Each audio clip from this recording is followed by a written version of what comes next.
Welcome back to It Tastes Like Burning. This is Matt. This is Jesse. And before we fire off our show today, if you ever feel like you have questions, you can find us at ittasteslikeburningcast.com. You can always support us on Patreon and get your It Tastes Like Burning cast thongs and bathrobes and flip-flops and shower curtains and pins and mugs. And I got asked where the candles were. did you? Like, yeah, well, they don't really. Oh, we're still sold out, huh? Yeah, there are structured fire scented candles out there. They can be bought. I don't want to become a fulfillment company, No. right? So if you really want, shoot us an email at ittasteslikeburningcast@gmail.com. We'll send you a sticker. You can go to Amazon, buy your Structured fire scented candle. candle and slap it on there. And there you go. You managed to make the Tastes Like Burning candle. There you go. It's that easy. It's that easy. So, what'd you do this week? Yeah, catch us in the wild and we'll give you a sticker. Oh, even better. What'd you do this week? So I ventured to Central Texas for their SFFMA district meeting. Was teaching a class, but also got the opportunity to take a class. Their event's a little different than ours and some, right? There's a few of those districts that do like these multi-day things. They're one of those multi-day things. So historically, they do a golf tournament and training. They managed to not get the golf tournament scheduled correctly, so that didn't happen. Wah, wah, wah. Wah, wah, wah. But they did have training, and so there was a morning session and an afternoon session provided this lunch. Okay. Kim and I were the afternoon session. So I got there bright and early thinking I was the morning session and learned I was not. So I got to enjoy the morning session. Good Lord. What time did you leave? Oh, Paul and I left at 6. That's not too bad. Yeah. Where- We got there way early. Where was the meeting? Outside of Temple. Oh, okay. Yeah. So That's like 2.5 hour drive. 2 hours. We made it right at 2 hours. So we got there at 8. Technically didn't start till 9. So we had plenty of time. We were not rushed at all.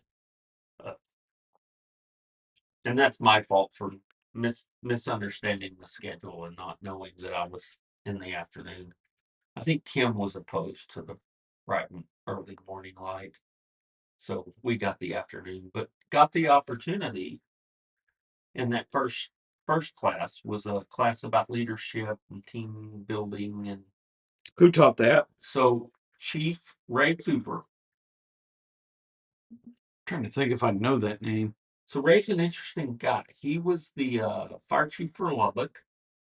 Oh, I know exactly who this is. Yeah. Yeah, recently got inducted into the Texas Fire Hall of Fame this last year. He does consulting and interim chief work. So he's one of the guys, kind of like Lasky and some of those guys that travel around and are the interim chiefs at locations for periods of time. Fixers And hold the course for the new guy kind of stuff. Really interesting job, really interesting guy. Has Turns out we had some really common friends. He was interim chief at a department that I know about. Okay. 4, 5, 6 people that work at, including the assistant chief. So he and I kind of chatted, and his class and his premise was kind of his leadership philosophy and style and where he got it. Not just what he does, but where he got the information, the techniques, how he learned it. So he referenced a ton of books. That he had the books up there and showed you the book, and So he's a reader. Not necessarily. This is about the extent of his reading, right? He doesn't claim to be a reader, but he's interested enough in this subject matter through his career to put the time, energy, and effort into reading these style of books. Okay. There was several books, and forgive me for not knowing all of them, but One of them, and I think maybe the author's last name was Collins, was a book about companies that there was 11 companies evidently that didn't crash in the 80s kind of stock market crash and recession. Okay. And these 11 companies, there was a study done on these 11 companies to figure out how did these 11 not end up in trouble like the rest of them? How did their stock stay up? How did they manage to weather this storm? And if anybody was alive in the 80s and remembers that, it was kind of like now, right? Pretty, but worse. And so in this study that was done, and this author studied this for quite a while, he figured out that all of these companies had a CEO that had a very similar uh, leadership trait, and he identified it as a type 5 leader. Okay, so that meant that they had an ego for the organization, but were humble in themselves, and everything they did was about the organization and not about profit, but about the organization and the people, right? So these 11 companies, and it's not the ones that you would think it would be. You know, it's like Circuit City was one, right? Who's now defunct. Who's now defunct, right? Couldn't survive the .com, but they survived this, right? And probably didn't have the same leadership. Yeah. Years, right? That's a long time apart, but it was very interesting uh, presentation. A lot of the little matrix tests and stuff like that to determine your style and introspective looking and his a lot of it was focused around the complainers, right? And he said, in his words, and coming from Lubbock and places like that, I'm sure he's very versed in this, right? That the career side complains a lot more than the volunteer side, uh, just because of the nature of it, right? Uh, but great talk. I think there's conversations about maybe getting that guy up this way to do a program on a Saturday or something for up here. Very very good class. You know, it's he is not the polished, uh, super polished speaker that some of them are. Right? He's a good old country boy.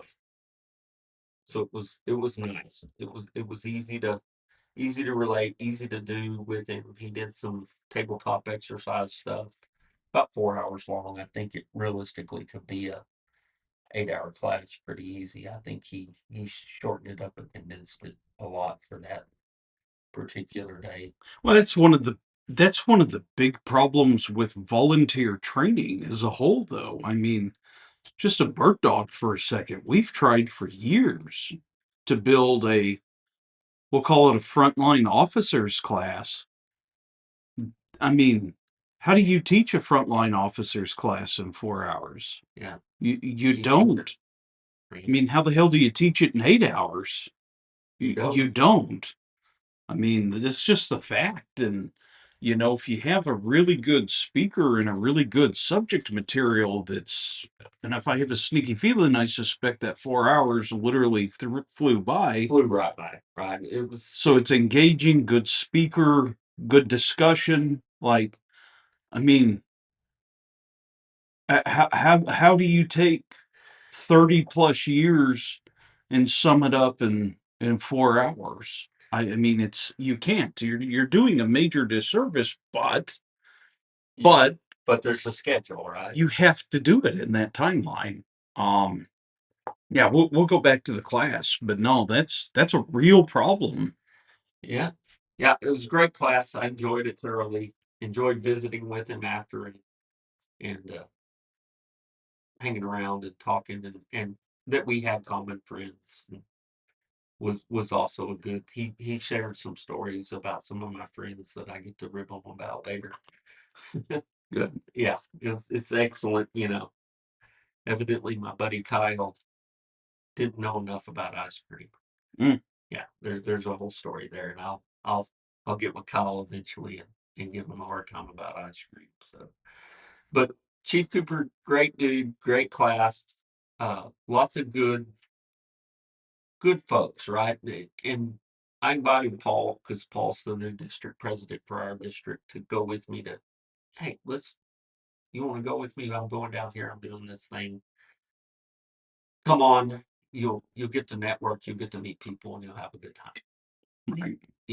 And that's right up his alley. I mean, he's into that kind of stuff, so it worked out great. But uh, it eye opening, and we were having our discussion like we you go to these places and you go to a ton of these places, and some you go to in the pretense of selling them stuff, and sometimes you go there in the pretense of just visiting and talking to them Sure. and engaging them.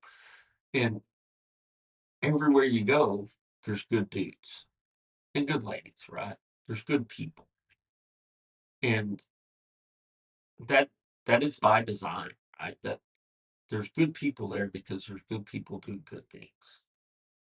And you're really hard pressed to go somewhere and just find terrible people. They're out there. There's some, but it is just so far and few between that these buildings are not full of good people. I'm trying to think. I've probably interacted now with, but we'll just be conservative here, probably 1,000 different departments. Of 1,000 departments, don't get me wrong, everyone has a problem, everyone has pros and cons. There's only one department that I've ever walked out of, and it was like, oh, yeah, they need to close. This is this is bad. Uh, and all I can say is that luckily that county also had a really strong department in it. Yeah. So it's not that it washes because travel time's a thing, particularly in this county. But yeah, the vast ultra majority, the other 999, they care, they want to make improvements. They're inviting, they're Yeah, they engaging, they're all the things that make good people to be around. yeah, they're responsible, like on and on. Like, yeah, are some of them struggling? You bet. Are some of them needing a little tweaks and improvements? Yeah. Are some of them better off than others? Sure. But like I said, the vast ultra majority, well, it's just the uniqueness of the volunteer fire service. Like Right. it's not a honeypot for bad people. No. It really isn't. Like it's very counterintuitive To be a bad guy, right? to be a bad guy or a terrible person or a really hateful, spiteful person and be on a volunteer fire department. Now, don't get me wrong. Sometimes volunteer members and admin and chiefs and boards, they can make some really very poor decisions. We'll just leave that lightly. They can make some really poor decisions, but uh they didn't join the organization to to to be a hateful, terrible person. No, no. Like, And even if they had some tendency to it, it probably works out of them pretty quick. yeah, well, the membership's going to flush it out. Yeah. Like, because you still have the litmus test of the membership ultimately. And Yeah. even if you get someone that, and again, we'll be very kind and just say, isn't the right fit for the organization. Oddly enough, they have a tendency to get rid of them. Uh, The only thing I'll say to that is that you occasionally see departments make some interesting choices based out of desperation because they're so desperate for people to join the organization. So it's Jim Collins's book, Good to Great. Yeah, I pulled it up. And there were several other books that he quoted uh, throughout this class, and they all seem like good books, and we should probably read them all uh, to truly understand what he was talking about in the sense of all this stuff. So I'm going to go through what the 5 levels of leadership from based on Jim Collins's book are, and these are lowest to highest, one being the lowest, five being the highest.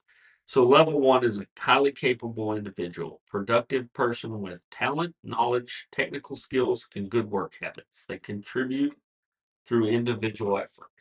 So let's break that down a little bit, right? Because we know these kind of people, right? They're really good at what they do. They work hard at what they do.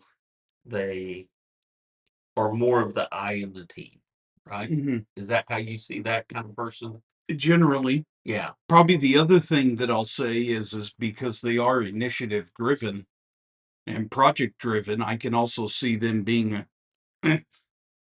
running abrasive to some of the other membership right. Yeah, because they are, it's not just being a go-getter, it is they are goal oriented.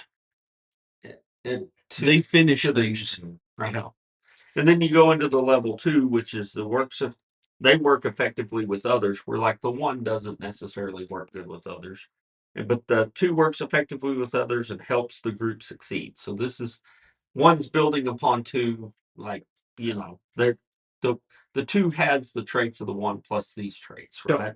The Uh, manager. right. So they got collaborative efforts, reliability, communications, and a team first mindset, right? Hmm. Someone that others trust and make a crew better. They're going to work for the good, right? And then you got the three, which is the competent manager, and they can organize people and resources effectively towards objectives. So these are the guys that plan well. They're going to plan things out. They're going to have accountability, delegation, and focus on processes and systems a lot, right? And those people are good in that training environment. Like that's going to be a great training person because they're going to be able to work out all the details of that. And then the level four, where you get closer to the top, this is an effective leader, right? So an effective leader creates commitment to a vision and drives high performance, right? So they're able to sell the vision of whatever the vision is, and they motivate people. They have strategic thinking, they have influence, and they have vision casting, so they can help others to see their vision, right? And then you get to the level five, and it's extreme professional with deep personal humility, puts mission above ego, builds lasting systems, develops successors, takes responsibility, gives credit away. I think that's a huge one. It focuses on long term success. Uh, I introspectively, and we all want to place ourselves higher on a list like this than what we would be, but Sure. that's just kind of what it is. But I I see I have traits in a lot of these categories, and I have traits that are in that fifth level. Do I have all those traits? I don't know. I'd have to really look at something like that, right? But uh, I do see those traits in you and I, right? Uh, Especially some of those longer term looking and looking at the lasting systems and yeah. Well, kind of to the point that you were making earlier, getting getting a group of people together that have whatever one, two, or maybe all of those traits in their respective categories. Boy, that's a challenge, right? I mean, like that's how you get stuff done. Right.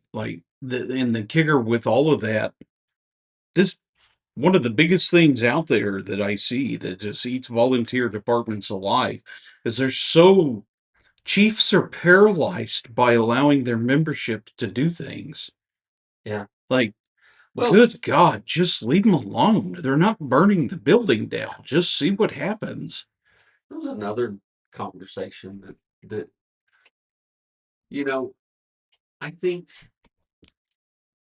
see how I'm gonna word this. So we were talking about the public administration degrees and some of that. There's sitting there talking with the guy that's working on their doctorate in public administration, and I'm like, Logan, well, I just gave him up, but I'm like, you're not risk adverse, and like most of those guys that are in those positions are so risk adverse that they can't be groundbreaking, they can't do something, Yeah. right?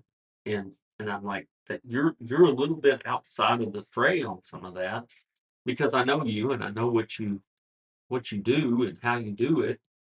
And so we had another great interesting conversation about that, guys that are just, we're not going to rock the boat, we're not going to do anything different, we're not going to change anything, regardless of whatever happens, we're gonna hold this course. I don't think there's a lot to be said for a little bit of risk taking, and even in what we do here, right? We have to try new things, we have to challenge ourselves, we have to push forward. Well, there's other words for risk taking: pioneering, innovating. Yeah, we talked about that in the I, last episode, right? I mean, like, Jesus, there is a certain point here. Don't get me wrong.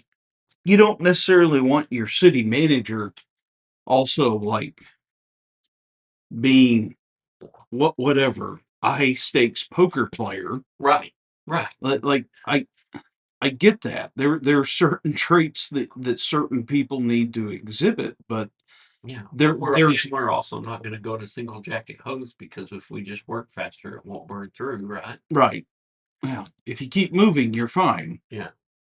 Like there is a happy medium there, but I mean, really, part of what we're talking about, and particularly those traits, is And I think some of where that my assessment of that risk is the risk of trusting people, right? You've got to allow yourself to trust people to do what they're supposed to do, or what they say they're going to do, or what you've asked them to do.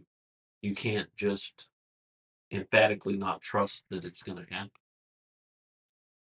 yeah. Well, it's also 100%. I mean, 100%. But if you've also identified a problem and someone has a solution, Let's try it. that you if you don't attempt to fix the problem and you don't allow people to pursue the solution, then what the hell are you actually accomplishing? At the end of the day, there's a certain point there where I realize that there's procedures and protocols and standards and traditions. But the fact of the matter is there's an iceberg in front of you, and it doesn't matter what the current course is charted. You have to turn, because if you don't, you're going to hit the damn thing. And I mean, particularly in the scenario of this book and the premise of the writing of the book, and not reading the book, I just downloaded it though. Uh, my interpretation of not being at the chief's class is, why did some companies succeed when everyone else is failing? Right. Okay, and it wasn't by blind luck. No, and it wasn't by uh, super ultra conservative business practices, right? No, yeah, no. In fact, those are the ones that got burned to the Right. ground. Faster, probably. Right. Yeah.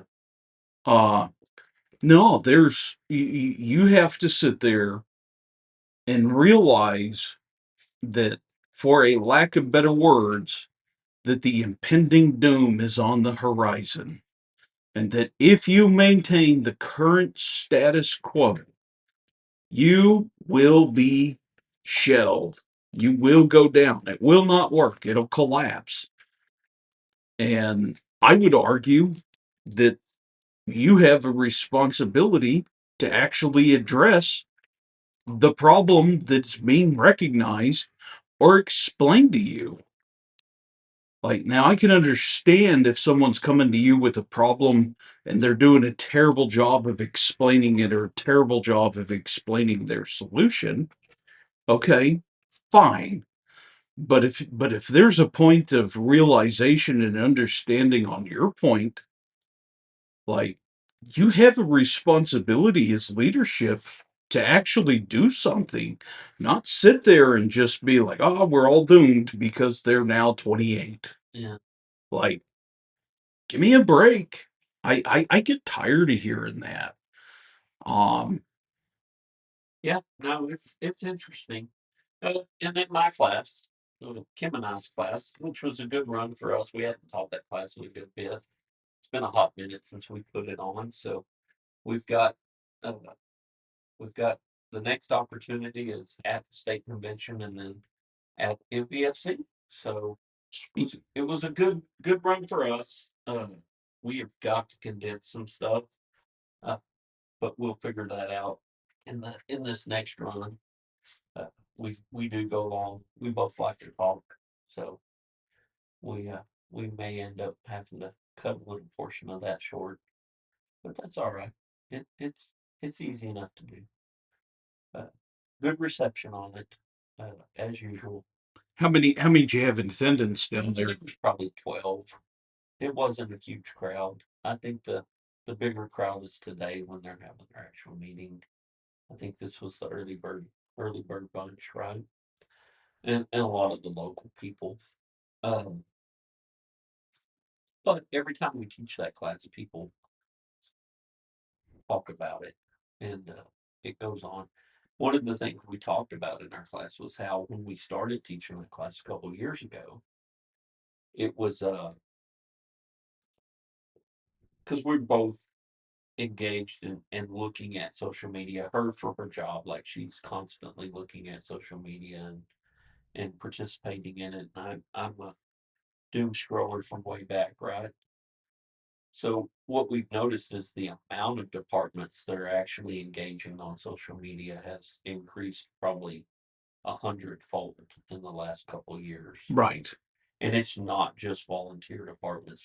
You're seeing large metro career departments actively engaging on social media now. Right. Well, we have a member that's always historically said that even a blind pig finds an acorn occasionally. Like, Jesus, even the most obtuse, obstinate, just rigorous organization realizes, like, oh, this social media thing's a thing, and it's an effective form of communication with all communities, and we probably need to actually start utilizing it. Right. Yeah. And you're seeing it, man. You're seeing it everywhere. Like not just in the DFW area, but arguably all over the country. And the crazy thing is, and this is shocking, and no one can explain why. We can, but volunteerism's up. Yeah. And oddly enough, particularly in any department that does anything with social media, It's up.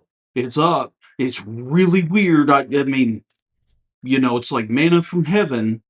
The people that still haven't figured it out, I don't know what to tell you. Yeah. Well, nobody wants to do this anymore. Yeah, We're such a small town. yeah. Hear that one a lot too. I heard that one just a couple of weeks ago. Yeah. Yeah, it is. It's just like, oh my God, just stop being Elmer Fudd for once. Stop shooting yourself in the foot. Please stop that. I'm just curious because you just had a big journey. Oh God, yeah. I'm actually still pretty tired from it. Jet lagged from your drive. Yeah. So where'd you go? I went north. I crossed I-20, I-70. I-80. I was in Nebraska for this weekend.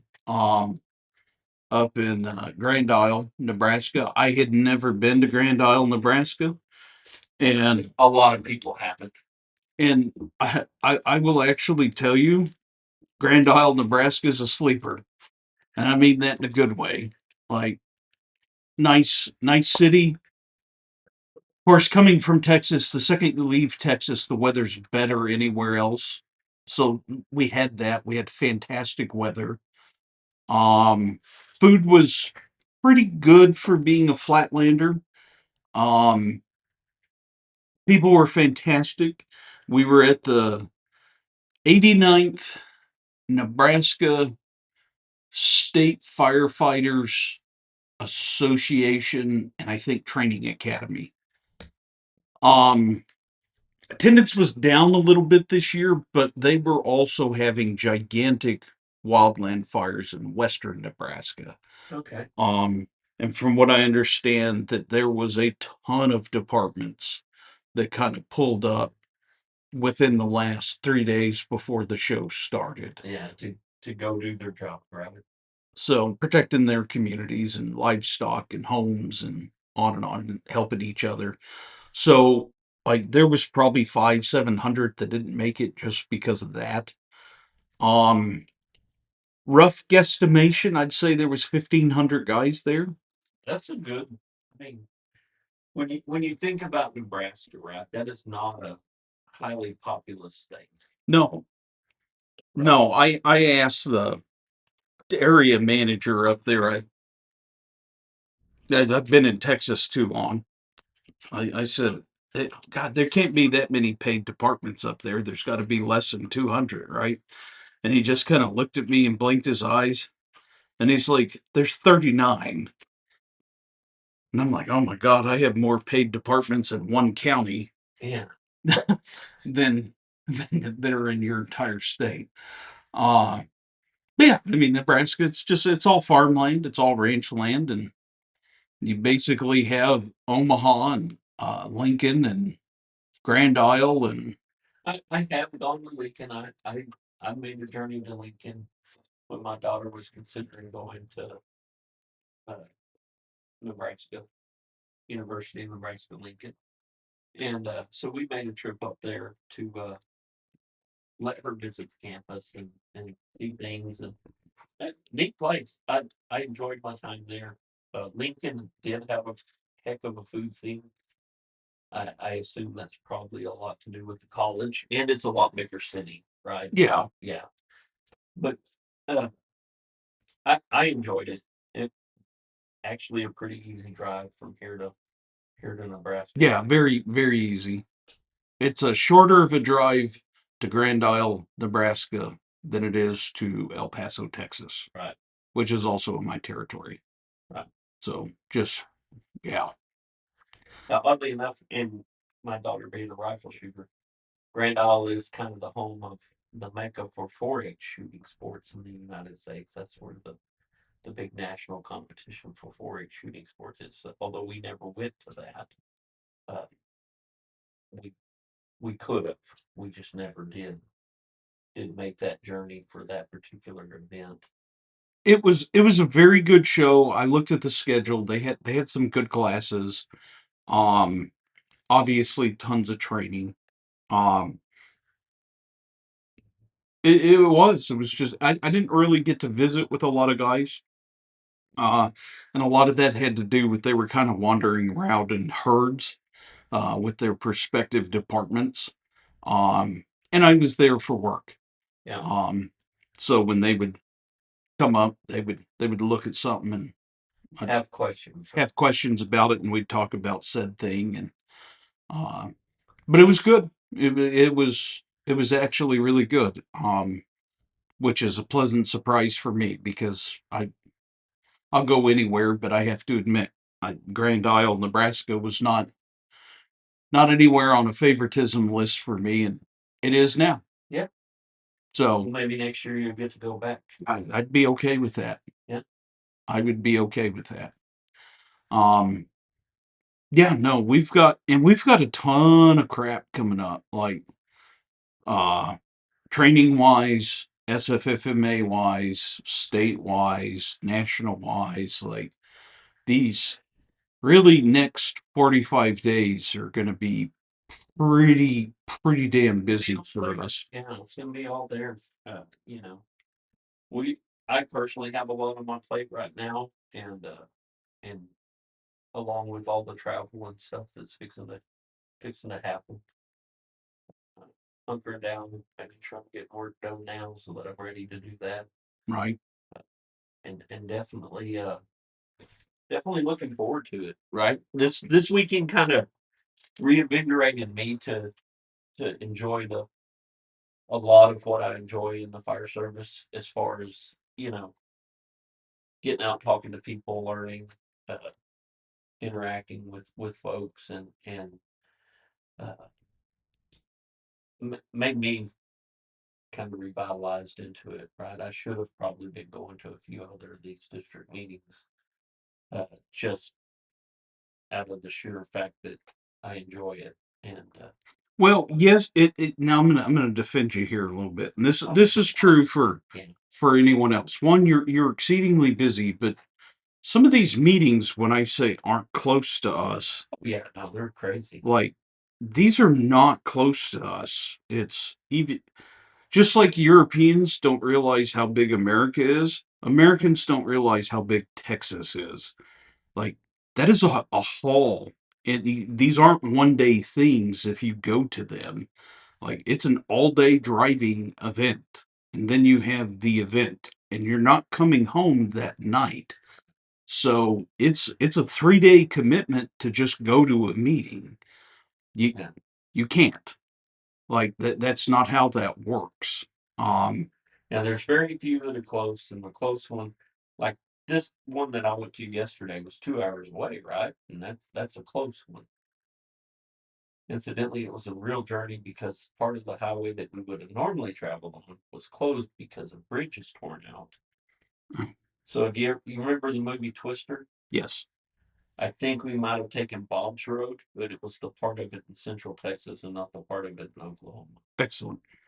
There may have been cows. There was a bridge that we went under that had a 9'3" clearance Mm, on a awesome. dirt trail, like a 2-track trail. The GPS sent us down a 2-track trail. Now they're getting desperate there. But it saved like 15 minutes Oh, to go did it? through Well, there. yeah, it was worth every second then. Yeah. But yeah, I mean, we've got TDIM, Texas Department of Emergency Management, in 2 weeks. No, next week, and then in 3 weeks we have, the hell is it?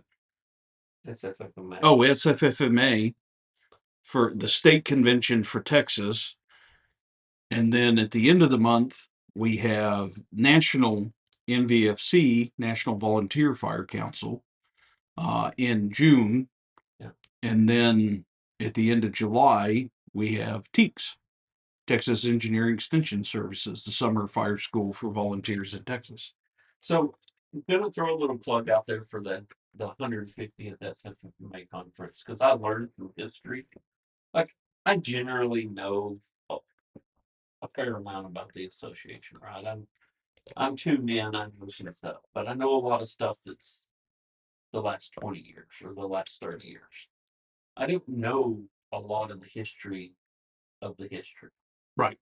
Well, it's an old organization. Organization 150 years. So up until the creation of the Texas Commission on Fire Protection, the State Firemen and Fire Marshals Association of Texas was it was the organization, right? And that happened in the early 90s, which caught me off guard. I had no idea it was No, I that didn't know that. of a thing. Yeah, had no idea. That's interesting. I wonder why the hell they split it out. Well, I think the state needed a way to regulate, and our association is not going to be a regulatory agency, No, and we wouldn't want it to be. right? So I think that's what led to that creation of that entity, was to have the regulatory wing of it, because it's a regulatory agency, uh, which kind of created this weird dynamic that where there's two now, right? There's two things, two certification programs, two of everything, and it's very uniquely a Texas thing. So, uh, but good to learn that history, good to understand that history. I'm excited for it for the 150 year. I don't know if you did get to see Heroes Next Door's post Mm-mm. about it.